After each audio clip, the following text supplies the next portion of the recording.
जय हिंद फ्रेंड्स। तो आज हम साइकोलॉजी में कुछ 3 से 4 टॉपिक पढ़ने वाले हैं, है ना। जानती हूँ कि काफ़ी समय हो गया है, तो बहुत सारे बच्चे लेफ्ट भी हो चुके होंगे, ठीक है। लेकिन कंटिन्यू करते हैं। कुछ 3-4 दिन से हम साइकोलॉजी पढ़ रहे हैं ना, तो साइकोलॉजी को कंटिन्यू करेंगे। साइकोलॉजी में कुछ 2-3 सेशन मैंने पहले ले चुकी हूँ, और आज हम एक और नया सेशन लेके आए जिसमें हम कुछ अधिगम अक्षमताओं के बारे में पढ़ेंगे। क्या होती है अधिगम अक्षमता? आप सीखने में डिसेबल होते हो, इसी को अक्षमता कहा जाता है। तारे ज़मीन को मूवी देखी नहीं, देखी तो देखना, बहुत ही बढ़िया मूवी। आमिर खान, कोई ईशान नाम का लड़का रहता है, उसको कुछ लिखने में दिक्कत होती है, लिखने पढ़ने में दिक्कत होती है। ये अधिगम अक्षमता का प्रकार है। एक बहुत अच्छा टीचर बन के आता है आमिर खान, और उसकी समस्या को सॉल्व करता है, ठीक है। तो हम ये टॉपिक पढ़ने वाले आज अधिगम अक्षमता के बारे में। तो अधिगम अक्षमता के बारे में हम क्या क्या जानेंगे? अधिगम अक्षमता को तो पढ़ेंगे ही पढ़ेंगे, इसके साथ साथ हम थोड़ा सा एक स्थानांतरण के सिद्धांत को भी पढ़ेंगे। स्थानांतरण सिद्धांत, लर्निंग जब एक स्थान से दूसरे स्थान पर काम आने लगे तो उसको अधिगम का स्थानांतरण कहते हैं। तो थोड़े उसके सिद्धांत भी देख लेंगे और अधिगम अक्षमता भी जानेंगे। तो आज हम पढ़ने वाले हैं अधिगम अक्षमता। क्या पढ़ने वाले हैं? अधिगम। गिरी हो गई। तो आज हम पढ़ने वाले अधिगम। बहुत ज्यादा लंबा सेशन नहीं, 10 से 15 मिनट का सेशन, ठीक है। अधिगम अक्षमता। अधिगम अक्षमता में हम थोड़ा सा देखेंगे कि अधिगम अक्षमता शब्द जो है वो सैमुअल क्रिक द्वारा इस्तेमाल किया गया था, ठीक है। कुछ सैमुअल क्रिक के द्वारा कुछ 1864, टाइम थोड़ा स्किप रखेंगे, लेकिन हाँ लगभग 1864 के आसपास सैमुअल क्रिक के द्वारा सबसे पहले अधिगम अक्षमता का प्रयोग किया गया था। और उनका ये कहना था कि आपके पढ़ने लिखने, गणित के सवाल करने में, इन सब में कोई समस्या पैदा हो जाए ना, उसी को अधिगम क्षमता कहते हैं। और ये जो समस्या है वो एक और समूह है, अमेरिका का एक समूह है, अमेरिकन अक्षमता से जुड़ा एक समूह, जिसके द्वारा कुछ 1863, जो मैंने सैमुअल क्रिक की परिभाषा बताई ना, 1863 के अराउंड सैमुअल क्रिक कहते हैं, सैमुअल क्रिक कहते हैं कि अधिगम अक्षमता वो होती है जिसमें आपके पढ़ने लिखने में दिक्कत होती है। इनकी परिभाषा क्या है? तो इनकी परिभाषा है कि पढ़ना हो गया, पढ़ना लिखना, गणितीय सवाल करना, इनमें से किसी एक में अगर कोई प्रॉब्लम हो गई तो या तो बहुत सारे पक्षों में भी हो सकती है या फिर एक में भी हो सकती है। इनमें कोई दिक्कत हो गई ना, वो अधिगम अक्षमता कहलाती है। बस इतनी सी परिभाषा है इनकी। फिर परिभाषा आती है हमारी 19 ध्यान रखें, ठीक है। फिर 1994 के दरमियान परिभाषा आती है, अमेरिका के किसी एसोसिएशन के द्वारा दी जाती है, डिसेबिलिटी एसोसिएशन करके। उसके द्वारा कहा जाता है कि इन सारे पक्षों के समूह में या फिर एकल रूप से अगर कोई अक्षमता पैदा हो जाती है ना, तो उसको अधिगम अक्षमता कहते हैं। और ये उम्र के किसी भी पहलू पे हो सकती है, ठीक है। समूह में भी हो सकती है, समूह प्लस उम्र के किसी भी पहलू। इस तरीके से 2 परिभाषा दी गई है ना। तो थोड़ा सा हम बेसिक सी अंडरस्टैंडिंग के लिए परिभाषाओं को देखते हैं। अब थोड़ा सा देख लेते हैं अधिगम अक्षमता के बारे में, कि अधिगम अक्षमताओं के प्रयोग भी हुए हैं, अधिगम अक्षमता की कुछ विशेषताएं भी होती है। देखो, ये स्थायी होती है, ऐसा मानते हैं, और ये आंतरिक होती है, ऐसा मानते हैं, ठीक है। और इसके अलावा मानते हैं कि ये जो है वो तंत्रिका तंत्र में प्रॉब्लम से होती है, नर्वस सिस्टम में प्रॉब्लम से होती है। ऐसा भी मानते हैं, स्थायी होने के साथ साथ ऐसा भी मानते हैं कि सूचना प्रबंधन द्वारा इसको क्योर किया जा सकता है। सूचना प्रबंधन द्वारा इसको क्योर किया जा सकता है। इतने हद तक तो नहीं, लेकिन कुछ हद तक तो कर ही सकते, ठीक है। और इसके बाद कुछ अध्ययन बताए हैं इसके। अधिगम अक्षमताओं में कुछ अध्ययन हुए हैं, जैसे कि एक व्यक्ति है, एक तो सैमुअल क्रिक, उन्होंने प्रयोग करा। इन्होंने ना चिल्ड्रन विथ लर्निंग डिसेबिलिटी करके एक संगठन की स्थापना भी की सैमुअल क्रिक ने। और इसके अलावा कुछ स्ट्रोस व्यक्ति हैं जिन्होंने द्वितीय विश्व युद्ध के सैनिकों पर अध्ययन करा था। और एक क्रश करके एक व्यक्ति है, जिनके द्वारा 40 शब्दों की एक सूची बनाई गई थी और बच्चों से बुलवाया गया था उसको। पता चला कि बहुत सारे बच्चे ऐसे हैं जो बोल नहीं पा रहे थे, उनको बोलने में या पढ़ने में प्रॉब्लम, दिक्कत। तो इस तरीके से कुछ प्रयोग हुए हैं। देखो, एक व्यक्ति है, ये कहूंगी मैं, है ना, क्रश करके एक व्यक्ति है, क्रशमैन करके एक व्यक्ति है। उसके बाद एक स्ट्रोस है, और इसके बाद वापस से क्रशमैन है, मतलब 1-2 प्रयोग और करें। उसके बाद सैमुअल क्रिक है, ये देखो, क्रशमैन के द्वारा 40 शब्दों की सूची भी बनाई गई है, और भी बहुत सारे प्रयोग किए गए इनके द्वारा, जैसे अधिगम, और भी बहुत सारे, ठीक है। और स्ट्रोस के द्वारा स्ट्रोस भी प्रयोग वगैरह करते हैं, ठीक है। और द्वितीय विश्व युद्ध पर करते हैं स्ट्रोस, द्वितीय विश्व युद्ध में जो सैनिक वगैरह थे उनके ऊपर करते हैं। कंफर्म नहीं कह सकते, थोड़ा सा किसी मतलब इनके द्वारा भी प्रयोग किए गए, ठीक है। और सैमुअल क्रिक के द्वारा तो एक एसोसिएशन, यहाँ पे अपन देख सकते हैं, सैमुअल क्रिक के द्वारा एक एसोसिएशन की स्थापना की जाती है, चिल्ड्रन विथ लर्निंग डिसेबिलिटी। तो चिल्ड्रन विथ लर्निंग डिसेबिलिटी, ठीक। इस संघ की स्थापना की गई थी। कुछ कुछ प्रयोग जो क्रशियस या एक स्टोस वगैरह के द्वारा, मतलब ये 3 व्यक्तियों के द्वारा प्रयोग किए गए, परीक्षण किए गए। तो ये बेसिक से मैंने आपको जानकारी बताई है ये कि अधिगम अनुसंधान की परिभाषा क्या होती है और इसकी विशेषताएं क्या होती है और इस पर प्रयोग भी हुए बहुत सारे। तो ये 3 बिंदु हमने देख लिए। अब थोड़ा सा देख लेते हैं इसके प्रकारों के बारे में। देखो इसके प्रकार बहुत ज्यादा इंपॉर्टेंट है। तो अधिगम अनुसंधान की सामान्य जानकारी होगी। अब थोड़ा सा प्रकार देख लेते हैं, ये 3 बिंदु। और चौथा बिंदु देख लेते हैं इसके प्रकार कौन कौन से हो सकते हैं, है ना। तो बेसिकली इसके प्रकार है ना, मेनली 4 प्रकार माने जाते हैं। कितने? 4 प्रकार माने जाते हैं। जैसे पढ़ने में आपको दिक्कत हो रही है, आपको लिखने में दिक्कत हो रही है, आपको गणित में दिक्कत हो रही है, आपको मौखिक भाषा में दिक्कत हो रही है, गणित हो गया, और मौखिक भाषा को बोलने में दिक्कत हो रही है। बस ये प्रकार है। और थोड़े से अन्य प्रकार भी XYZ, मतलब अन्य प्रकार है ना, इसके अलावा जो बच जाते हैं। देखो पढ़ने में दिक्कत हो रही है, इसके लिए पहले इसके बारे में देख लेते हैं कितने प्रकार की अधिगम अक्षमता होती है। एक तो होती है अलेक्सिया, एक होती है हाइपरलेक्सिया और एक होती है डिसलेक्सिया। इसमें होती है एक तो सबसे पहले इसमें हाइपरलेक्सिया है, अलेक्सिया है और डिसलेक्सिया। डिसलेक्सिया है, अलेक्सिया है और हाइपरलेक्सिया है। दहा करके याद रखेंगे ना इसको। और लिखने में होती है और डिसलेक्सिया है ना, और डिसग्राफिया है ना, और डिसलेक्सिया है, अलेक्सिया है, डिसलेक्सिया है और हाइपरलेक्सिया है। और यहाँ पे अलेक्सिया है, यहाँ पे अपना डिसग्राफिया और एक और डिस है कुछ, और फिर अग्राफिया, और एक और है हमारा।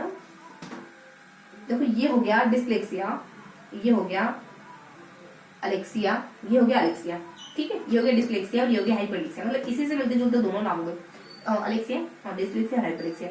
और यहाँ है डिसग्राफिया, अग्राफिया और डिस्फेजा और अफेजा। हाँ, तो यहाँ है डिस्फेजा और यहाँ है अफेजा, ठीक है। इस तरीके से कुछ जानना है बेसिक में।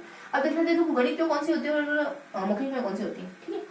तो गणित में अक्षमताएं होती है कुछ। लव करके ध्यान रखोगे, लव क्या ध्यान रखोगे, LV है ना, पीछे थोड़ा सा G साइलेंट कर देना, तो लव से हो जाता है और D भी साइलेंट कर देना, ठीक है।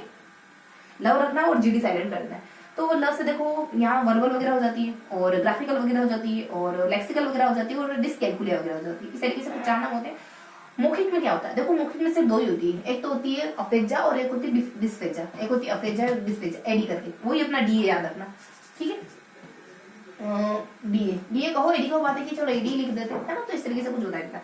अब इनमें थोड़ा सा मैं डिटेल बता देती हूँ।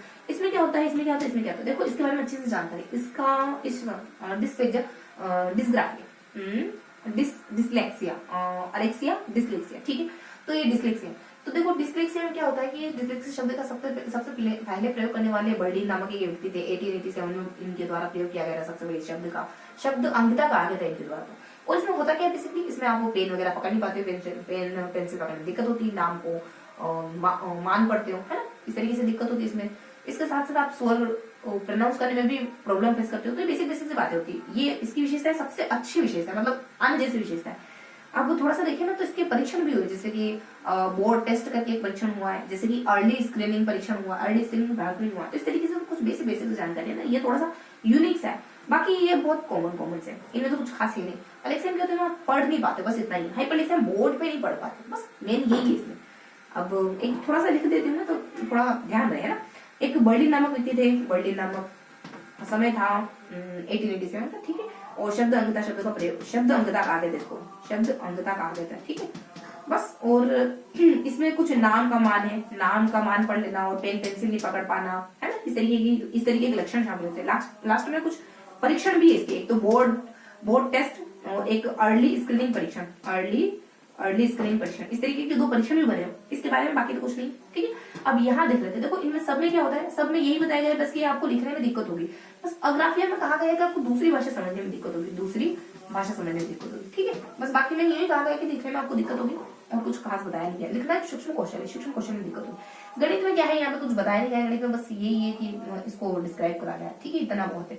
और लेखित में बता ही दिया। यहाँ अफेजा और डिफेजा, अफेजा में आप समझ नहीं पाते हो, और डिफेजा में आप समझा नहीं पाते, ठीक है। तो अफेजा में कोई बोल रहा है तो आप समझ नहीं पाओगे, और ये डिफेजा में आप समझा नहीं पाओगे मौखिक भाषा में। तो इसमें से बस इतना ही महत्वपूर्ण था। तो इस तरीके से हमने अधिगम अक्षमताओं के बारे में जाना है। अब थोड़ा सा और देख लेते हैं कि अन्य प्रकार कौन कौन से अधिगम अक्षमताओं के, ठीक है। तो अन्य प्रकार हम जो ज्यादा महत्वपूर्ण तो नहीं है, लेकिन नाम वगैरह देख लेते हैं। ये मेन प्रकार देख लिए। अब अन्य प्रकार देख लेते हैं, बस 2-3 मिनट का सेशन में लेना। देखो अन्य प्रकार तो बहुत आसान से है। अन्य प्रकार में हम थीमिया वगैरह कह देते हैं ना, थीमिया, डिस्थीमिया हो गया, और एक डिस्थीमिया और एक टेंशन वगैरह, टेंशन मतलब शॉर्ट में बता रही हूँ ना, थीमिया है, टेंशन है और मेंशन है, देखो दोनों ही है, टेंशन है, मेंशन है, थीमिया है। और इसके अलावा एक 4 नाम है, एक टेंशन है, मेंशन है, थीमिया है, और इसके अलावा हम कह सकते हैं इसके अलावा कुछ और भी परिभाषाएं होती है, जैसे कि और भी प्रकार होते हैं, जैसे कि एक तो हाइपरलिक्सिया होता है, हाइपो करके कुछ होता है, हाइपो करके, और एक एडीएचडी होता है, एडीएचडी, और इसके अलावा ऑटिज्म वगैरह होता है, ठीक है। और थीमिया, उसके बाद मेंशन, उसके बाद चलो ठीक है, इस तरीके से कुछ बातें होती है। देखो थीमिया में भावनात्मक होती है, भावनात्मक प्रॉब्लम होती है। टेंशन में क्या होती है, थामना, हाथ थामना, भावनात्मक। टेंशन में क्या होता है कि बेसिकली आप है ना, आप टेंशन में आप अंग विच्छेद हो गया है ना, आपको टेंशन हो गया, आपको मान लो हाथ में फ्रैक्चर हो गया, आंसर से हो गया। मेंशन में क्या होता है, आपको भूल जाते हो, मेंशन बेच देना भूल जाते हो, ये समझो आप भूल जाते हो, इसमें आता है। और हाइपर में क्या होता है कि इसको बेबी सिंड्रोम भी कहते हैं, और इसमें क्या होता है कि आपका मस्तिष्क कुछ ऑर्डर दे रहा है और आप उसको फॉलो नहीं कर पा रहे। ADHD, attention deficit hyper activity disorder, बहुत ज्यादा एक्टिव रहते हो आप। और ऑटिज्म 2 अप्रैल को ऑटिज्म दिवस में आते 3 साल तक रहती है, और इसमें आप कांटेक्ट नहीं करते लोगों से। तो ये थोड़ा सा जाना हमने, इसके लिए थोड़ा सा ये हमने अधिगम उच्चता पढ़ा है, ठीक है। अधिगम उच्चता हमने पूरा ही पढ़ लिया है। अधिगम उच्चता टॉपिक हमारा कंप्लीट हो जाता है ना। एपिलेप्सी भी होता है, पता है, एपिलेप्सी का मतलब मैगी का दौरा वगैरह हो जाता है। और एक मोनोपैथी होता है जिसमें एक हाथ में दिक्कत हो जाती है, उसके बाद क्वाड्रा करके यानी हाथ और पांव दोनों में दिक्कत हो जाती है। तो बेसिक से तो हमको ध्यान रखना है, बाकी मेन में तो मैंने बताई थी आपको। और ये कुछ अन्य थे जो कभी पूछे जा सकते हैं। इसके अलावा जो हम 2-3 टॉपिक को डिस्कस कर लेते हैं। देखो वक्र हो गया, फिर फिनिश करते हैं, ठीक है। तो वक्र देख लेते हैं थोड़ा सा, 1-2 परिभाषा देखेंगे, और पठार क्या होता है बस ये देखने वाले। वक्र है, पठार है, थोड़े से उसके सिद्धांत, किसके, अधिगम स्थानांतरण के जो सिद्धांत होते हो, स्थानांतरण के जो सिद्धांत होते हैं उनको देख लेते हैं। देखो वक्र में रोज ने परिभाषा दी है कि, और वक्र में गेट्स ने परिभाषा दी है। गेट्स की परिभाषा आती है कि वक्र उन्नति को दर्शाते हैं। पठार में एक रोज की परिभाषा आती है कि जब आप पढ़ना बंद कर देते रुक जाता है ना पढ़ना, स्टडी रुक जाती है, उसी को पठार देती है। स्थानांतरण के सिद्धांत ज्यादा कुछ नहीं, समान कुछ इसके थोड़े सिद्धांत में डिस्क्राइब करो ना, तो एक तो समान तत्व का सिद्धांत है, और एक मानसिक शक्तियों का सिद्धांत है ना, शक्तियों का सिद्धांत है। उसके बाद एक अवयव का सिद्धांत है, अवयव का सिद्धांत है। और इसके बाद एस से बहुत सारे, एक तो समान तत्व है, एक तो शक्तियां, एक सामान्य बुद्धि और विशिष्ट बुद्धि। सामान्य बुद्धि होती है तो विशिष्ट बुद्धि होती है, इसका जो सिद्धांत है वो सामान्य बुद्धि और विशिष्ट बुद्धि का सिद्धांत है। और इसके बाद एस से कुछ होता है, एस से 3-4 नाम होते हैं। और फिर एक अवयव हो गया, एक आदर्श मूल्यों का सिद्धांत है। कुछ बताया तो नहीं है पर नाम ध्यान रखने बस। और ये हमारे एस से वाले हो गए, देखो शक्ति है और समान तत्व का सिद्धांत है, सामान्य विशिष्ट है। फिर ऐसे होगा, इसकी ट्रिक है बेसिकली एस, ऐसे आशा रखा करो, ऐसे एस 2-3 बार आएगा, और फिर आस आएगा, आस भी 2 बार आएगा। ऐसे आशा रखा करो जैसे तुम्हारा भाई रखता है, तुम भी थोड़ा पॉजिटिव बनो। अब ये कहा है ना, और समरूप तत्व का सिद्धांत है, ठीक है, समरूप का सिद्धांत है। तो इस तरीके से हमने कुछ देख लिया। समान तत्व क्या होता है कि आप जैसे ज्योग्राफी और हिस्ट्री जैसी है, ठीक है, बस 1-2 मिनट में खत्म करें। समान तत्व का सिद्धांत है, इसमें स्थानांतरण जल्दी से हो जाता है। मानसिक शक्ति का सिद्धांत कुछ खास गिवन है। अवयव का सिद्धांत क्या होता है कि ये थोंडे के द्वारा, गेस्टाल्ट द्वारा अंश से पूर्ण की ओर जाना। उसके बाद एक होता है तो सामान्य और विशिष्ट। सामान्य बुद्धि होती है, विशिष्ट बुद्धि वो स्पीयरमैन की बुद्धि है ना। स्पीयरमैन ने बताया 2 तत्व होते हैं, एक तो जनरल बुद्धि सब में होती है, विशिष्ट बुद्धि होती है। आदर्श मूल्य कुछ खास गिवन नहीं है। और समरूप तत्व के सिद्धांत में एक तो, अच्छा समरूप तत्व तो बताया मैंने, सामान्य विशिष्ट बुद्धि बता दी। समरूप तत्व वही अपने स्पीयरमैन के द्वारा, समरूप समान तत्वों का सिद्धांत मैंने आपको समरूप को मैं, ठीक है, समरूप को ले चुका। समान तत्व हो गया, शक्ति हो गया, अवयव हो गया, और सामान्य विशिष्ट बुद्धि वाले होकर आदर्श वाले हो गए ना, एस भी हो गया, ए भी हो गया और एस भी हो गया। कुल मिला के एस 3-4 बार आया था, है ना। तो इस वजह से इसको 1-2 बार लिखा है। वैसे तो अगर देखो ना तो खाली आ सी है, बाकी वो रिपीट हो रही है, इस वजह से मैंने इस तरीके से लिखा। तो ये कुछ बेसिक बातें थी जो मैंने आपको बताई, ठीक है। तो ये था हमारा आज का पूरा सेशन, जिसमें हमने मेनली अधिगम अक्षमताओं के बारे में पढ़ा है, ठीक है। और थोड़ा सा ये भी जान लिया, थोड़ा सा इन्फॉर्मेशन मैंने आपको पठार के बारे में, वक्र के बारे में, स्थानांतरण के बारे में, स्थानांतरण के कुछ सिद्धांतों के बारे में भी इन्फॉर्मेशन दी है, ठीक है। तो ये था हमारा आज का पूरा सेशन। अक्षमता में हम क्या पढ़ते हैं, अक्षमता में कुछ अक्षमताओं के प्रकार देखते हैं। पढ़ने में दिक्कत होती है, लिखने में दिक्कत होती है, गणित में दिक्कत होती है, बोलने में दिक्कत होती है, मौखिक अक्षमता में दिक्कत होती है, ये सारी दिक्कतें होती है। इसके अलावा बहुत सारी और भी दिक्कत होती है, छोटी छोटी है। और इसके अलावा इसका बेसिक सा इन्फॉर्मेशन भी देखा कि परिभाषाएं क्या है, और इसकी विशेषताएं क्या क्या हो सकती है, अधिगम क्षमता की, अधिगम क्षमता प्रयोग किसने करे। तो इस तरीके से हमने 4 से 5 मुद्दे देखे। मेनली तो प्रकार ही होते हैं, बाकी थोड़ा सा ये भी जानना जरूरी होता है परिभाषा किसने दी है, इसकी कुछ विशेषताएं वगैरह क्या हो सकती है, परीक्षण वगैरह किसने करे। तो ये बेसिक इन्फॉर्मेशन, मेनली तो प्रकार है और थोड़ी सी बेसिक इन्फॉर्मेशन। इसके अलावा कुछ हल्का सा जाना है वक्र पठार और स्थानांतरण के बारे में। तो ये था हमारा आज का पूरा सेशन। आई होप आज का सेशन आपको पसंद आया होगा। फिर मिलेंगे इसी अगले सेशन में बहुत जल्द। तब तक के लिए जय हिंद।